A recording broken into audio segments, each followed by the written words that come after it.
People do not decide their futures. They decide their habits, and their habits decide their futures. This timeless wisdom from the Australian actor and author Frederick Matthias Alexander has been spoken long before any of us were born and has echoed through generations ever since.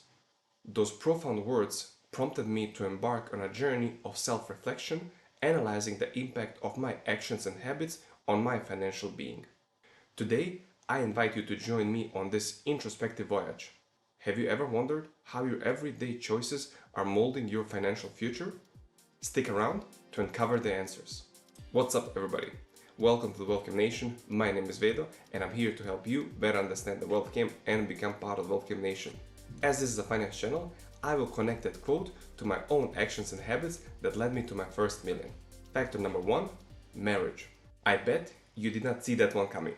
While thinking about it, the first thing that I could identify as a major change in my life which helped me financially was I got married at a relatively young age and I got married to a rich girl. From that point onward, all my financial troubles were behind me. That's it. That's the end of the video. Just get married to somebody rich. Jokes aside, I did get married young, at the age of 24, while my wife was 21 at the time. However, we were two broke students with only 1,200 euros to our name.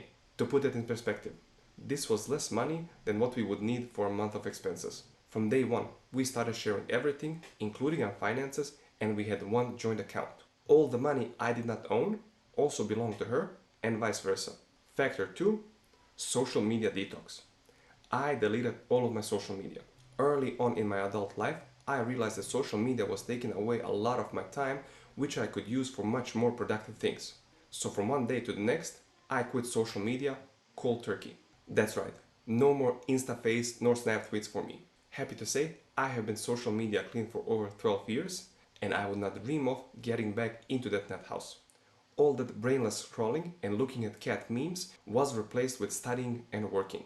Another thing, even though it's on social media, I've stopped listening to the radio in the car and replaced it with audiobooks and other educational material. Same thing for the TV.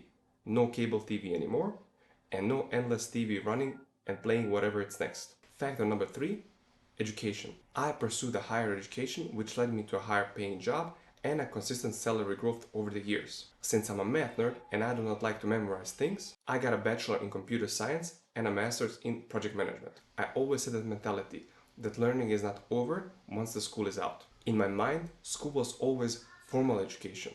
In my opinion, real life education only begins once the formal education finishes. To this day, I love to learn new things. I have spent much more time learning once I finished college. To put it differently, I did not learn as close to this much while I was at college.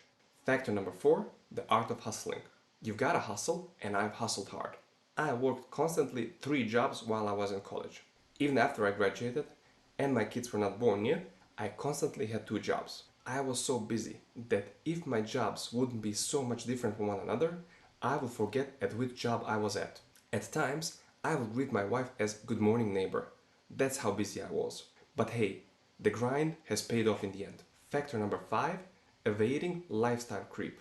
Warren Buffett wisely said, "Do not save what is left after spending, but spend what is left after saving." This is where most people stumble. Not me. I never let lifestyle creep get to me. I kept my expenses in check, practiced regular budgeting, and that led to some serious savings. Ramen noodles are a gourmet delicacy when you're on a budget. We did not spend money on fancy cars, jewelry, designer clothing, and expensive vacations. No unnecessary subscriptions like Amazon Prime, Netflix, Spotify, and whatnot. Don't get me wrong, I believe we did not miss out on anything. We still went on vacations, we still had regular and often date nights, we drove reliable cars and had everything we needed. But it was all on a predetermined budget and nothing on credit. If we did not have money to pay for it in full, that meant we could not afford it and therefore we didn't get it. None of that buy now, pay later nonsense. But this is what is needed if you want to be successful with money. Even Rich Dad Poor Dad Robert Kiyosaki said, "It's not how much money you make, but how much money you keep, how hard it works for you, and how many generations you keep it for." Meaning, if your income goes up and your expenses also go up at the same rate, that means you're not saving any money. However, if your income goes up and you keep your expenses low, then over time, the money left over grows into a nice pile of cash. If you know anything about investing, then you will know that there is something called net income and free cash flow. Both are used to evaluate a profitability of the company. However, free cash flow also tells you about the financial health of the company. Knowing this, we run our household as a business. This free cash flow or net income is the most important factor in your financial health. If you remember anything from this video, then remember to analyze where does your free cash flow go, meaning your money left over after your initial expenses. We have been using a so-called jar system for over 10 years now, and it has done wonders for us. I made a video on our jar system where I shared the template that I have created for our own jar system. If you're interested, the link to that video as well as the link to a free download of the template is in the description of this video. This money management system has enabled us to visually see how much free cash flow are we producing. Seeing this has given us the confidence to go after value producing assets which today make us money. Factor number 6, home ownership. We bought our own primary residence as soon as we were able to do so. Our free cash flow analysis from our jar system has shown us when we were ready to do so.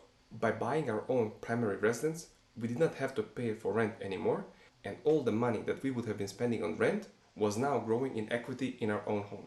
Goodbye rent and hello mortgage.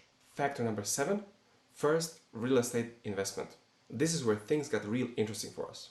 Once we were settled in our own primary residence, after doing the same analysis with the help of our jar system, we saw that we have room in our free cash flow for something new. We bought our first real estate investment, an old rundown house that we were renting out in the beginning. Later, once we were ready, we demolished that old house and built a 3-unit beauty, which is a story for itself and will be a topic for another video. And last but not least, factor 8, which is stock market investing. Rinse and repeat is the motto here. I have said this in one of my previous videos that the cash flow quadrant, a book by Rich Dad Poor Dad Robert Kiyosaki, has left the biggest financial impression on me and it has led me through my financial life journey for the last 18 years. As a reminder, here's the cash flow quadrant in a nutshell. Robert Kiyosaki, the author of this book, talks about how unstable it is to have one stream of income. He compared to a table standing on one leg. In his book, he identifies 4 different types of income that people can have. He then compared it to when people have, for example, 4 streams of income to a stability of a table standing on 4 legs. Those 4 types of income, as you can see, are employee and self-employed. This is what he refers to as the left side of the quadrant. And then business owner and investor, which he refers to it as the right side of the quadrant. Being on the left side of the quadrant means you are trading your time for money. Being on the right side of the quadrant means your money is working for you. The idea here is obviously to move from the left side to the right side of the quadrant. Then and there, 18 years ago, without knowing exactly how I'm going to do it, I made a plan to follow that book's teachings and create multiple streams of income. After 15 years, I reanalyzed the cash flow quadrant and found that I have covered everything from the cash flow quadrant but the last quadrant. I am an employee in my day job, which is a meaningful career in my opinion, so that takes care of the first quadrant. I also had plenty of side hustles, which I look at as second quadrant. My real estate business I view as the third quadrant business. So the only quadrant that was missing in my cash flow quadrant was investing. So my investing journey started at the peak of the euphoria and hype of 2021. A perfect start.